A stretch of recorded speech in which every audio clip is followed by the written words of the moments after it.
Well, Daniel, thank you so much for joining us here today.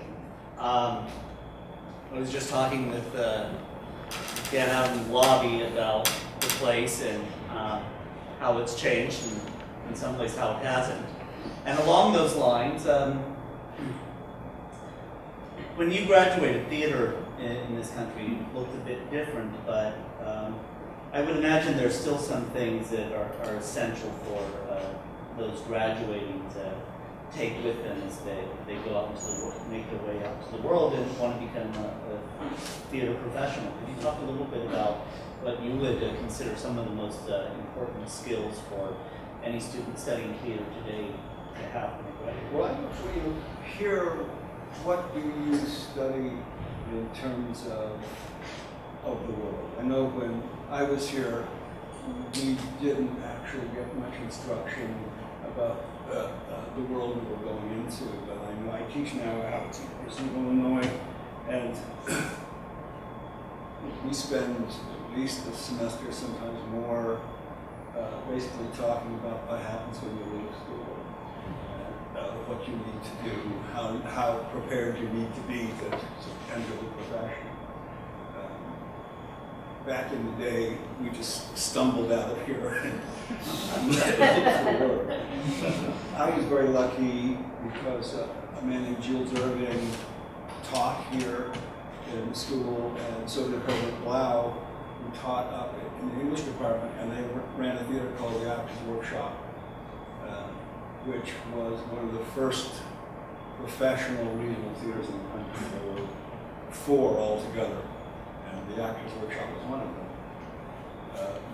So I never had to do what most young actors have to do. I was cast here, and while I was here, I joined the workshop and was cast in production in the workshop. I didn't audition.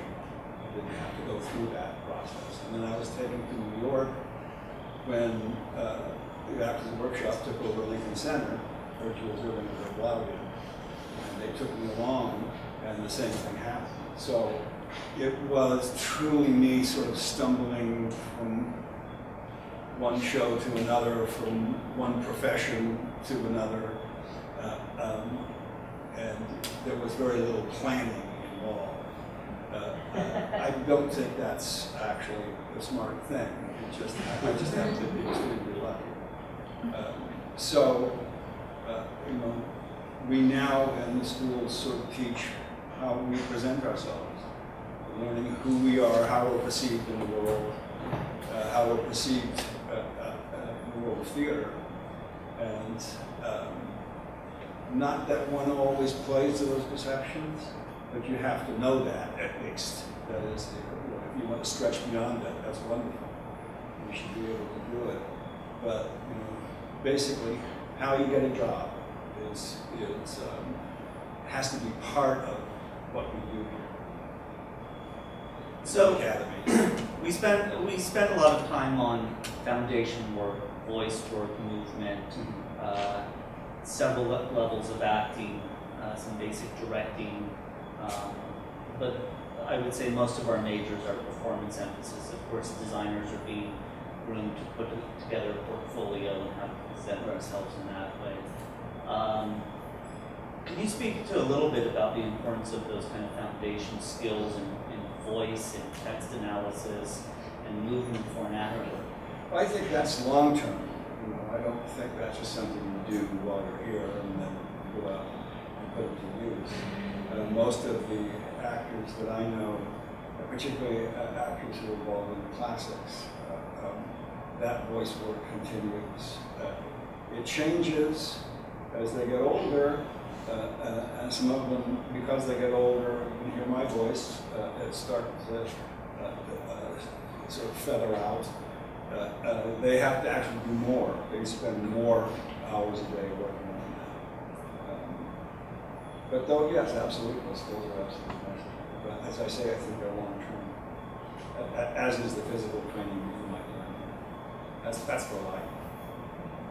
I think a lot of young actors are encouraged some would even say pressure, by agents to get headshots, and no, these aren't any good, get new headshots. And can you talk a little bit about the importance of that sort of thing when we're talking about perceptions and putting yourself out there, and how much kind of a young, struggling actor who maybe doesn't have a lot of resources, how much they should put into that sort of thing?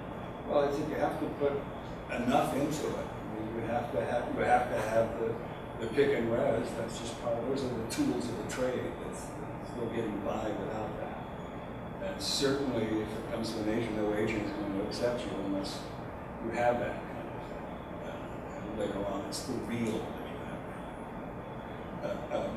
Those are annoyances, and in a way can get in the way of the art if that becomes your entire focus. But if you put it in the place that it belongs, that it's a necessity, you have to do it. Yeah, that is a ever-changing thing. My wife is an actor, and she has to constantly update her reel, her pictures, and those are things that agents just basically insist on. So can you talk a little bit about what you look for in an actor, any kind of audition for you? Right. Are there any kind of general things that you're looking for? Where do you start? Well, you start with the character, basically. I don't do a lot of general auditions. I will sometimes, when I'm doing Shakespeare, I will see general auditions just to get an idea of classical skills, and it doesn't have to be the role that I'm looking for. I just want to see how strong those particular skills are. Certainly, if I'm doing Shakespeare, as I'm doing right now in Berkeley, the bottom line is they have to be able to handle land of pentameter. If they can't, regardless of what their actual skills might be, I can't use them because I can't teach and direct. So if you don't have that coming in and know how to move the text, that's the best. So we don't have a directing program here, but I think that it's not to say we don't have some aspiring directors here. So how do you choose your material? Does it come to you? Do you choose it? Is it a combination of both? How does that? I don't think there's, I work with a lot of playwrights who give me their plays, so that becomes that way. Very seldom through an agent. Certainly, I've done about 10 productions in Central Park in New York, the Belcourt, and those just happen because the artistic director wants me to use this, and I just have conversations about plays, and in talking about them, come up with ideas, but I don't think you could ask me at any given time, why am I doing a certain play, and I would actually probably not be able to tell you. It just seems like the right thing. And yet you've had some very significant relationships, professional relationships with playwrights, and I would say probably most notably is Wendy Wasserstein. Mm-hmm. Can you talk a little bit about how that came to happen and how that fed you as an artist? Well, like any other thing, any other accident in my life, that was actually a director named Jerry Zaks was supposed to do the Heidi Chronicles, and Wendy wanted to workshop it instead, and he didn't want to do that. He just wanted to do it. So she came out to Seattle, and we did a workshop of the play, and so I just stayed with her. But it again was just a matter of sort of being in the right place at the right time. There wasn't a philosophical or even a talent reason that I got involved in it first. It was just that Wendy and I hit it off and agreed about the play. Now, in the world of design, do you tend to work with a kind of a stable of designers, a regular kind of team? I cast designers like I would cast actors. If their aesthetic fits the world of the play, then that's who I try to get. I try to talk into it. And there are a lot of people that I work with a lot, like John Lee Beatty is a designer that I work with a lot, but part of it has to do with the fact that I've sort of been interested in naturalism and realism, and that's his skill too, so we work together a lot in that area. But that's instinct more than anything else, as to why somebody would fit. So I could go on. I have lots of questions, but I really want to give students here an opportunity to ask questions as well. Does anyone want to start us off with some questions? Joan. Hi, I'm Joan. I'm a faculty member here, and I'm working on the curriculum committee to reorganize and develop a stronger curriculum especially for our designers on the design side. But what things might we want to include for our actors other than the standard voice and acting? What other things do you think are important for the actor to know and for us to teach? Generally, when I start with grads, I teach the grads out of and I also teach a Shakespeare class to seniors. But the grads are sort of where I concentrate. And I basically develop sort of one-person shows with them, each one. Basically, they put together a story from their past, and it turns into monologue, basically, but usually they're about 20-25 minutes long. And it's an interesting way to work because you make all kinds of discoveries. You make discoveries about who they think they are. You make discoveries about their history. You make discoveries about basically the sort of the emotional size that they can grow to as actors. And you get to know each other as teacher and student very quickly. So that's something that it's become something that I do and basically spend the entire semester. And I always find that I come out that really knowing the actor skills as they exist very clearly. And then a lot of the work that happens in the next 2.5 years is a result of what we find out about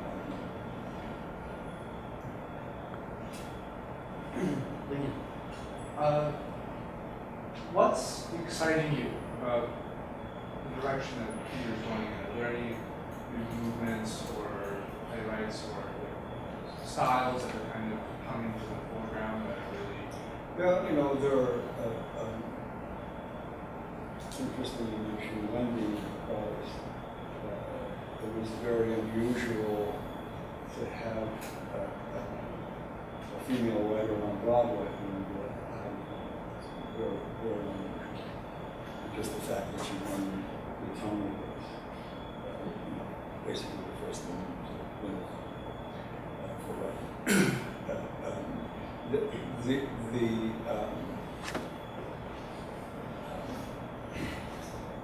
the fact now that there are so many excellent women writers, there's just an explosion of extraordinary work on Broadway. Some of it coming to Broadway. I think that's the biggest change that I've seen in the last 10 years.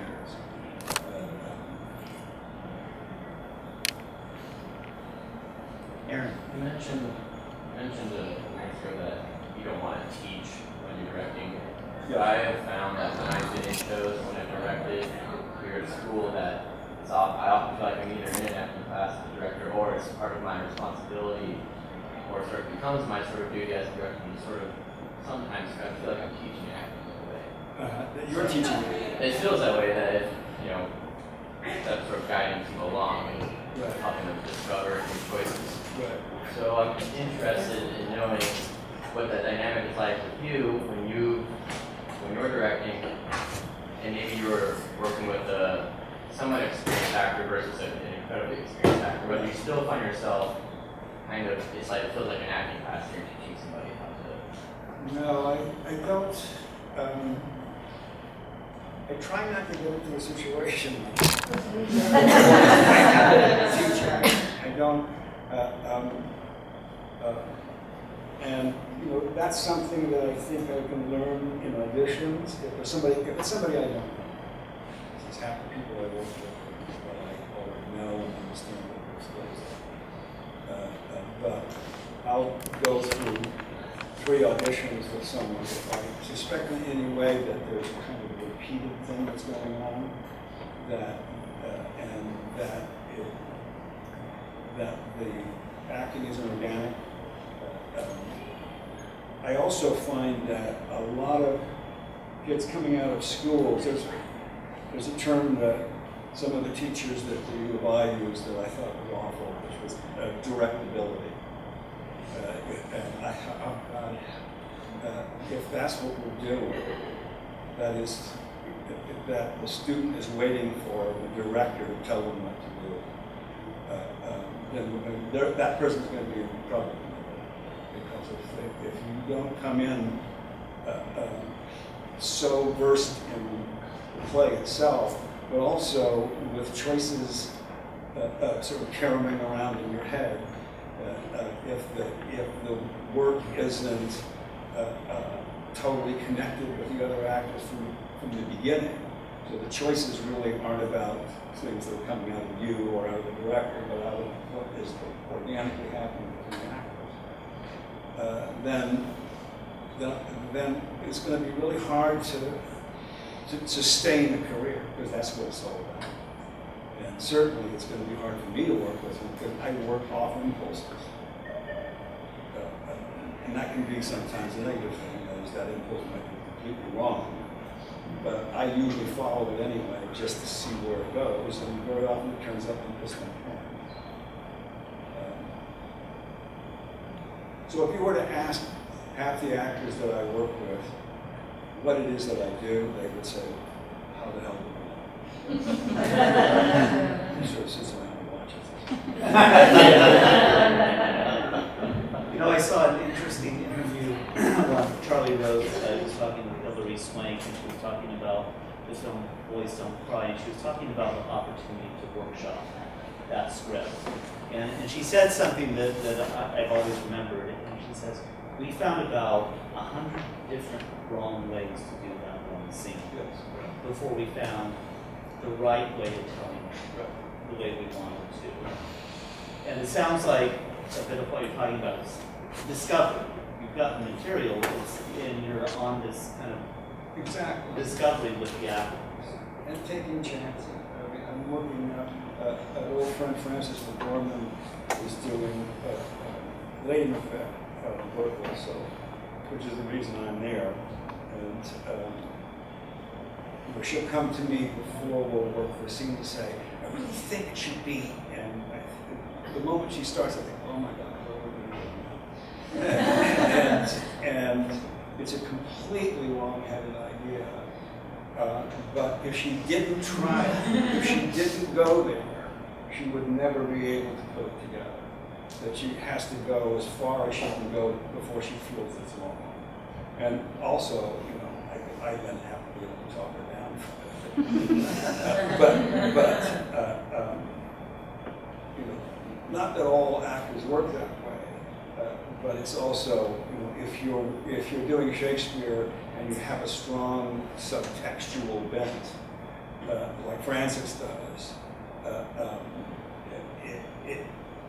it's an interesting thing to explore, and as a director, you know, if you can find a way to contain it, it can be quite thrilling. If you can't find a way to contain it, it's just disaster. Yeah, and like in regards to that, so when you're directing, you first have the actors get up on their feet for a scene. Do you usually just ask them to improvise as your first sort of step? I don't usually ask that. What I do is I spend at least, if I can, at least a week at the table so that all relationships get built and the sort of network begins to operate. So I don't get up from the table until usually some actor stands up. And starts walking around the table. You usually feel the actors wanting to know, let's do this.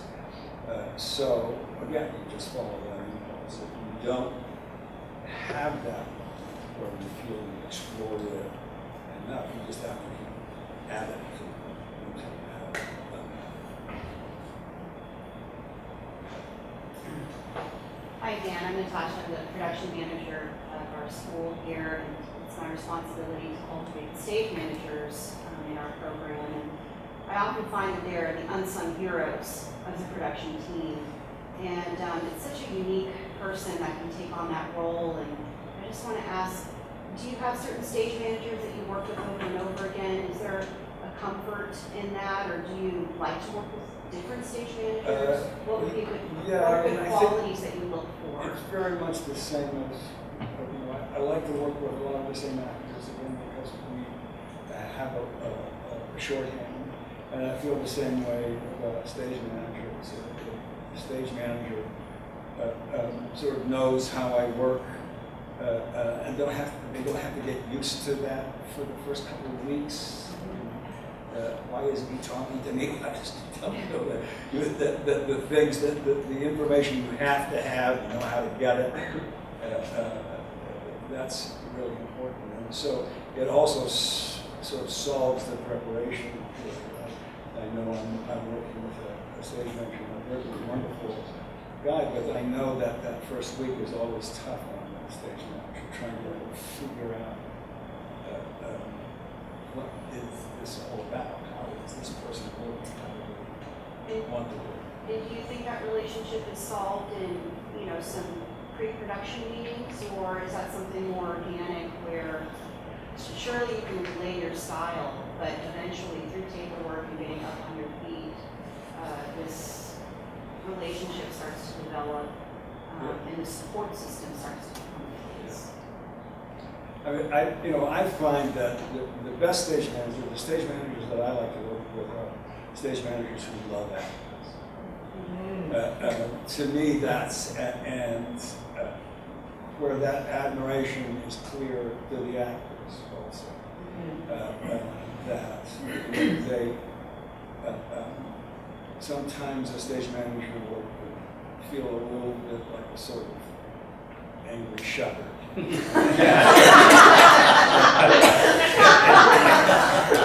And so, it may be that I sort of like the stage manager in some ways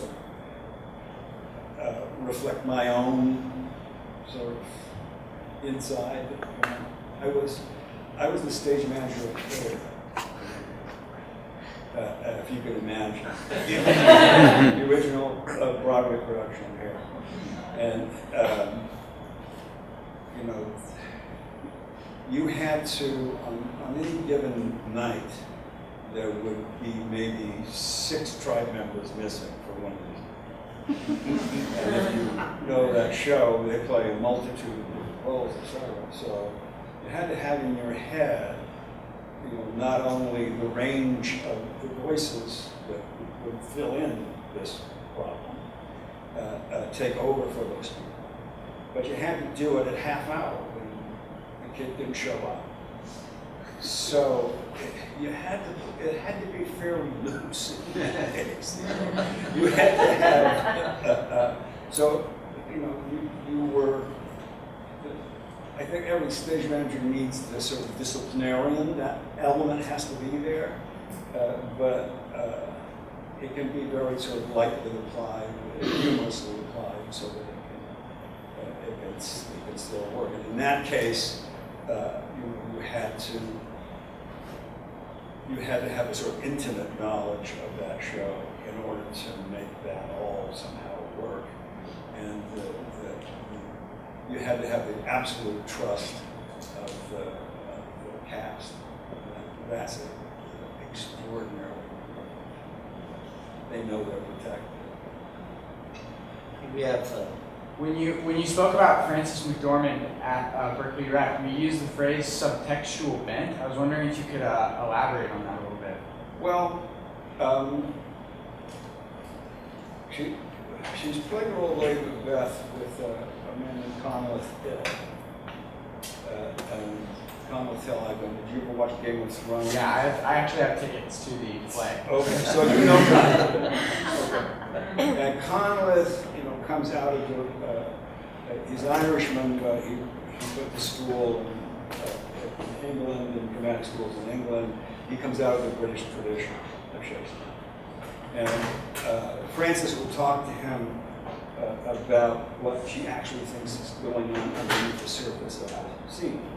And you can see Conleth's eyes sort of start to because that's not the way he works at all. In other words, he would feel that that talking about this subtextually, that it's all there in the words. And if you try to keep getting underneath it, all you're going to do is slow it down, mess it up, destroy the iambic pentameter, that the meaning is in the music of the words. So there's a complete difference between the way these two people work. I mean, it could be more different. And yet somehow it's sort of happening. And part of it is just that they sort of lay their cards on the table. And Conleth said, "Oh, I hear no word about that."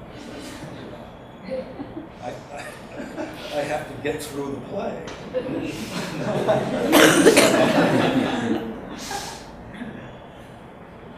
So you were saying that you like to work with realism, and I see a lot of plays, especially like younger people, and they have like a tender moment, and it's sometimes really special up here, but it's not coming out here. Do you think that's something that happens with experience, that it's better out here?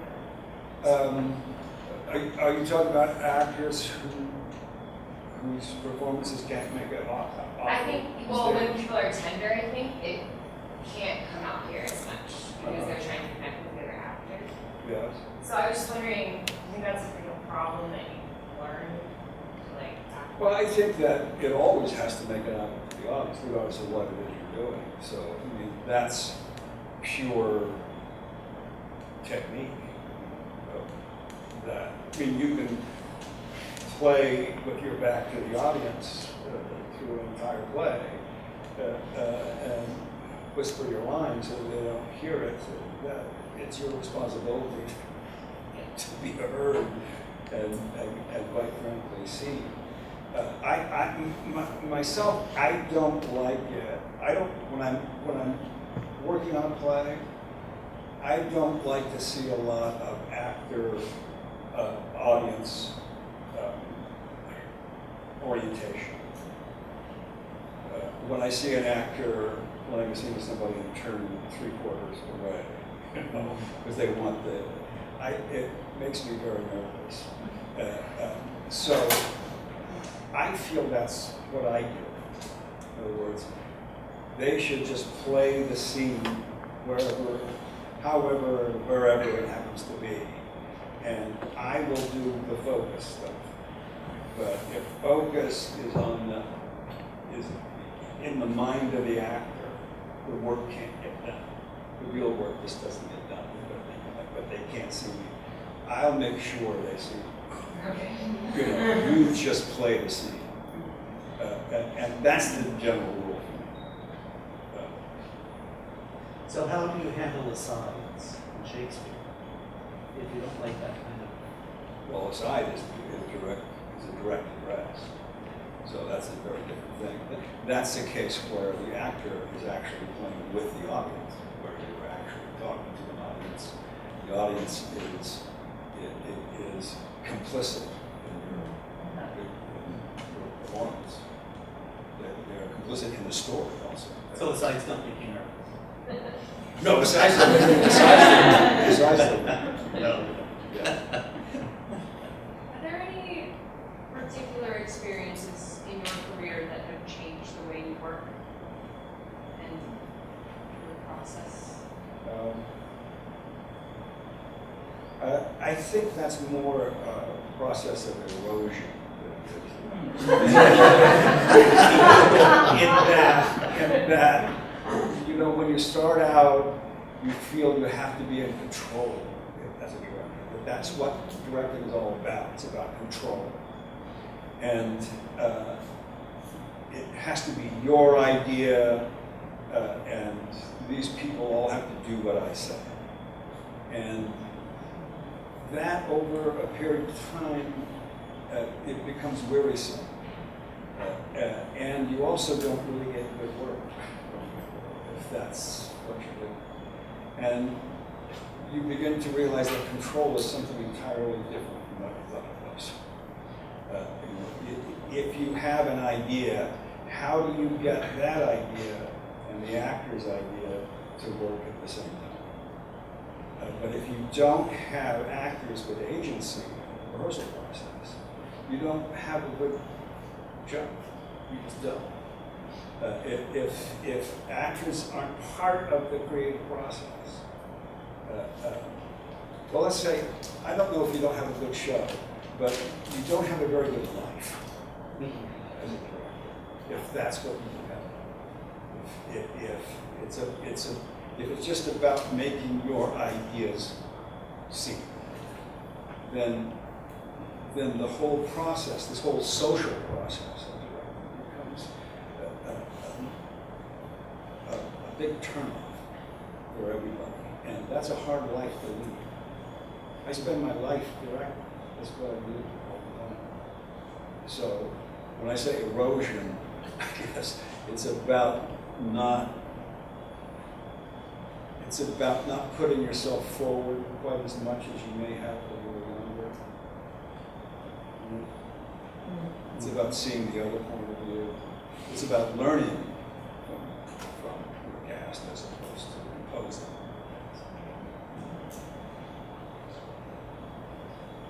Here. How did you end up making the change from, I saw in the video that you were originally an actor. How did you Yeah. make the change from acting to directing? I guess I was always, even as an actor on stage, I was more interested in what other people were doing than what I was doing. Which means I wasn't really very good at the acting. Because I was always interested in all the aspects of theatrical performance. So it was a very easy thing for me to step Is that technical included, or is that, or is it all Yeah, actors? technical included.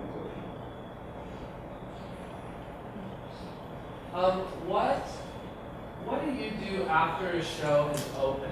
What, like, for you personally, are you still giving notes to actors? Does the performance process become a rehearsal in itself? You know? In previews, I basically don't stick around.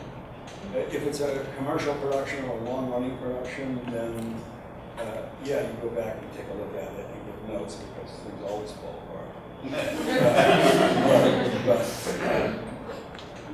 And sometimes you go back actually and things have gotten even better. That happens too if that company is a real symbiotic company. But generally, in Berkeley, for instance, I won't even be there for opening night. I'll be back in New York because I have nothing more to do.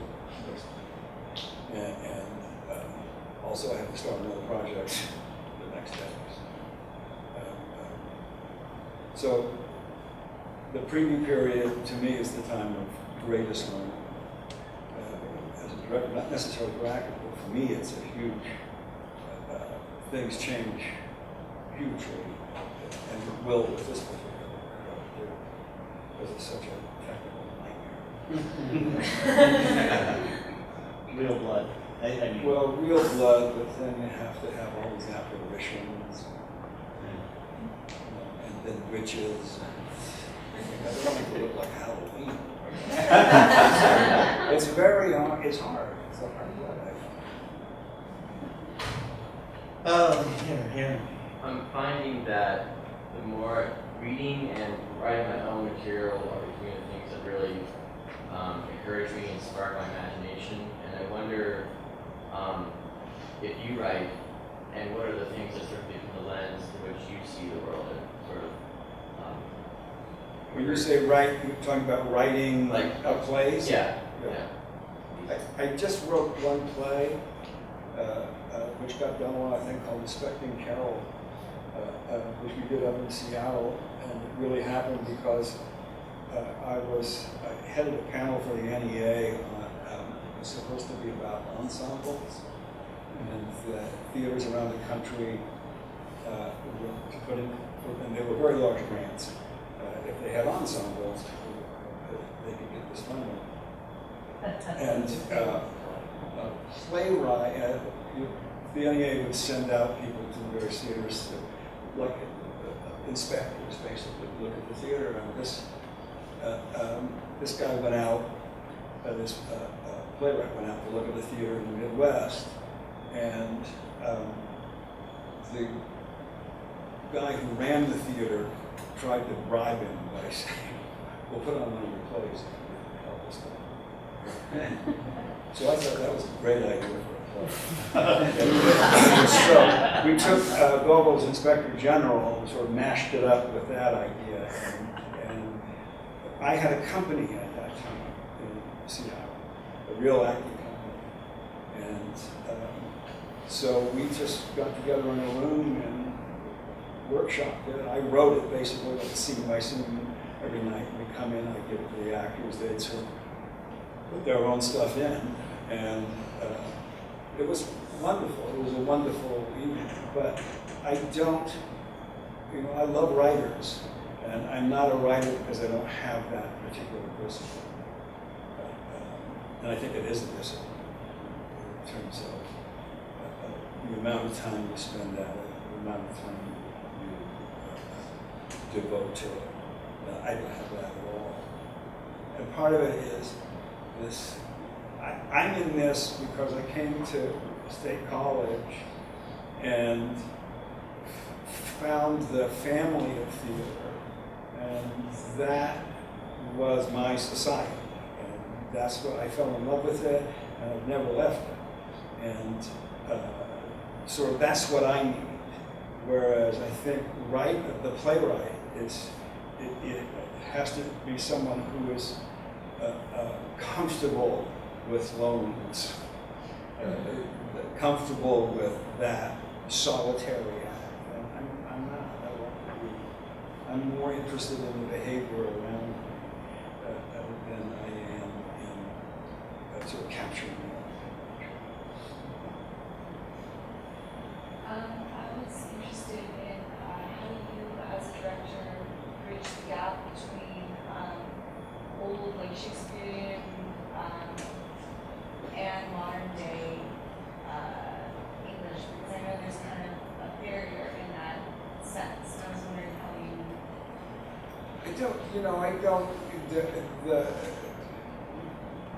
The difference between doing Shakespeare, you're basically doing a poem. And particularly in something like Macbeth, it is actually a poem. So, in that case, the word comes first. So how do you sort of delegate through the things you need to do? How do you keep performances honest with all of that technos that you need to pull off? I like the degree of difficulty.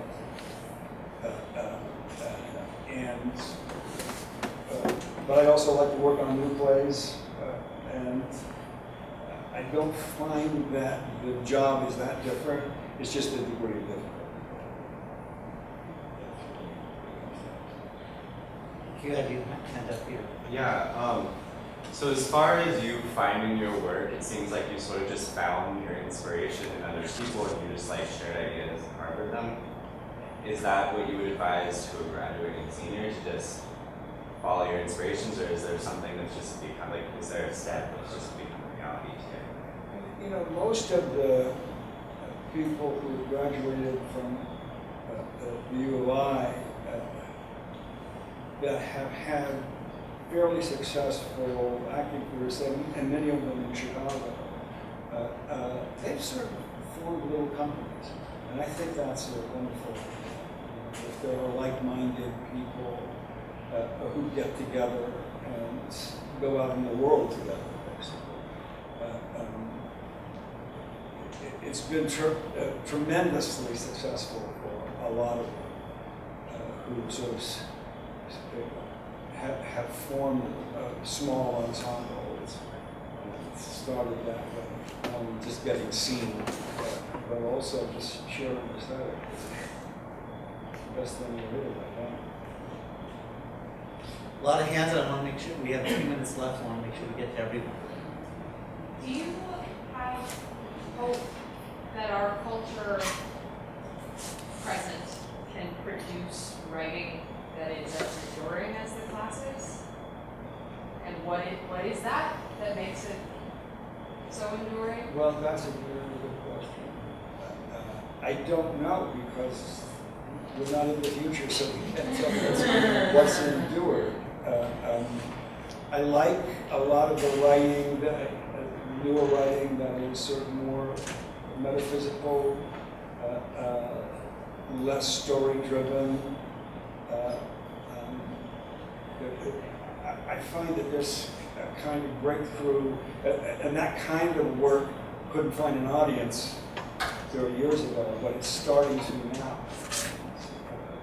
There's an actual off-Broadway scene now in New York where that scene was dead for a long time because you couldn't run a show commercially off-Broadway. But now that's happening with really interesting, difficult work. So I'm happy it's being done, but I'm mostly happy that it's actually finding an audience. It isn't just going to end up in a collection of plays from the early 21st century. So that's it. So you talked about how you like spending a lot of time doing table work. Yeah. And I wondered, when you first start table work, is there one particular way you like to start, or is it just completely depend show to show? It's pretty much show to show. I don't. And also the time. This was what I'm doing now is a play that needed at least a week, probably a week and a half of table work. I had 3 days. And the reason was it's a very short rehearsal period, so I just couldn't do it. And there's so much you have to do, so many different realities you have to create that I realized it was simply impossible. But luckily I had a pretty technically sufficient cast, so that everybody seemed to be on the same page at least. So when we stood up, it wasn't terribly awkward. Okay, more questions?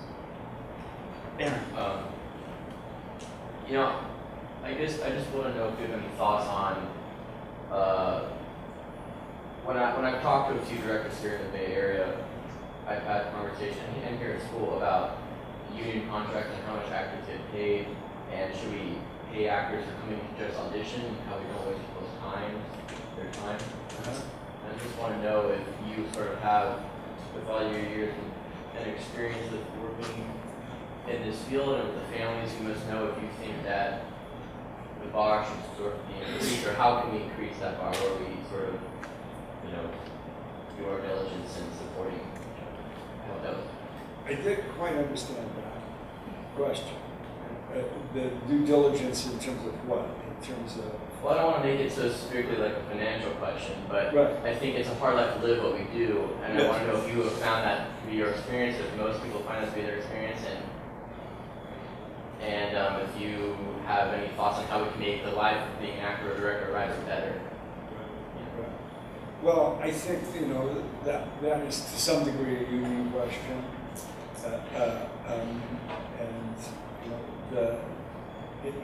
It is difficult at best for most actors, number one, to find work, Number two, even when they find work, to sustain family.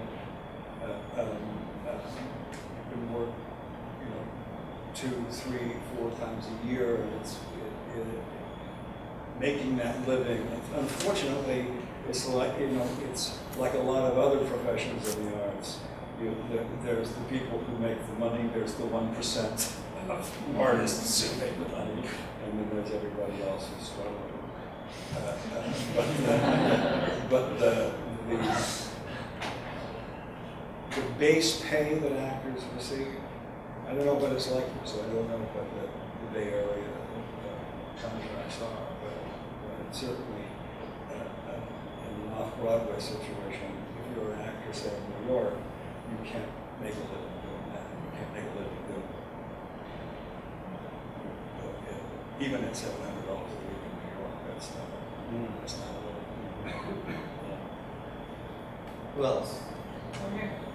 Over here. First off, good afternoon. Thank you for being here. My question, in the past, as an actor, what were some of the bigger challenges for you, especially as a student, and how did you overcome them? And what was the most important thing, specific thing that you learned from one specific moment in your life? As an actor, it was so long ago. Well, hard to, if you don't remember. No, it would be hard to remember that. Or any challenge Yeah, that you overcame. yeah. I mean, the challenge is always, as a young actor, the challenge is always to try to understand who you are. I talked earlier, we talked about how you perceive the world. That's very different from who you actually are. So, and there's usually a disconnect. So finding a way to connect it, I think, is always that's the most difficult job. And finding a way to change it if you want to change it. And somehow the bottom line is still about, regardless of how, one part of it is work and finding work, and the other part of it is being able to not let anybody tell you who you are. So that you're never put in a box. I think that's the most important. So that there's reality and there's the dream. We should live in that. So you've done a lot. You've done Shakespeare. You have relationships with Neil and prolific playwrights. Is there anything that you haven't done that you're still aching to do? Oh no. So, there just comes a time, and maybe it's just my age, where it's not that I don't want challenges. I mean, I'm going to do Troilus and Cressida. It's a little part. That's enough of a challenge. But in terms of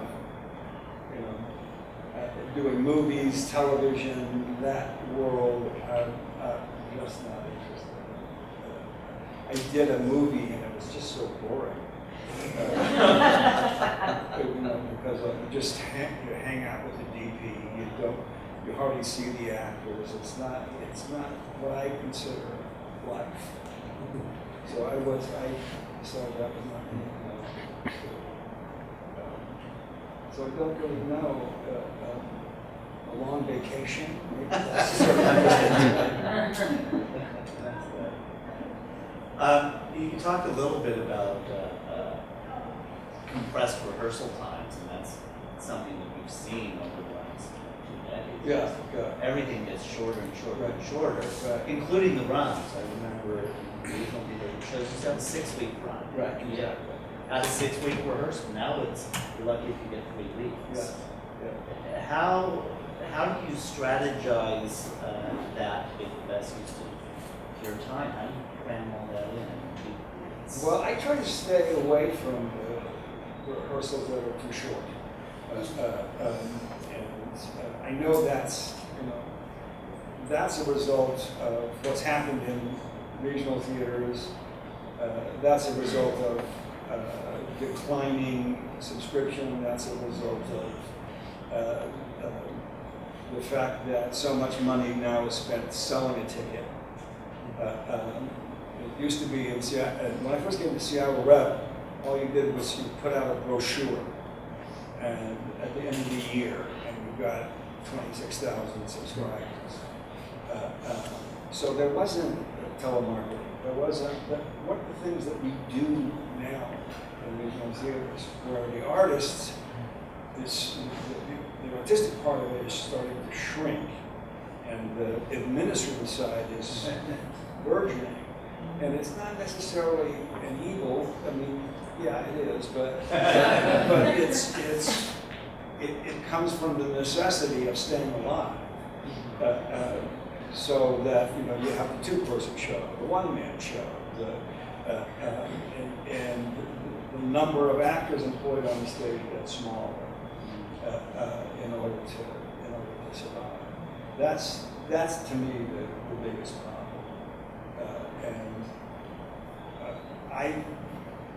I will fight to get the longest possible working period I can, so I don't get more than that. But I think our biggest problem, and so it speaks to your issue also, it's not so much, pay is low, but it's also just working opportunities that we need to dwindle. Is that the same case commercially? Like, did you have those same kind of challenges with Sullivan, for example? Yeah, in a way. I mean, the PR part of it is a huge investment of money in. Okay, I think we have Torben. You've had your hand up a few times. Yeah, do you think that particular decline in subscriptions to theater had to do with the declining ability of theater to speak to a generally public narrative and feel the imagination? I think to some degree, but it's also age-related. Most of the younger theater goers don't want to know what they're going to be doing every second Wednesday of every 2 months. They don't want that. And then also a lot of younger theater goers want to go see what's hot, and they're not that interested in basically what a lot of regional theaters are doing, which are the classics, the literature itself. So that has changed a great deal since the regional theaters began. A lot. Yeah. Do you see any chance of a resurgence towards theater speaking more to the broader public? I just can't answer that. I wish I could answer that question. If I could answer that question, I'd do that.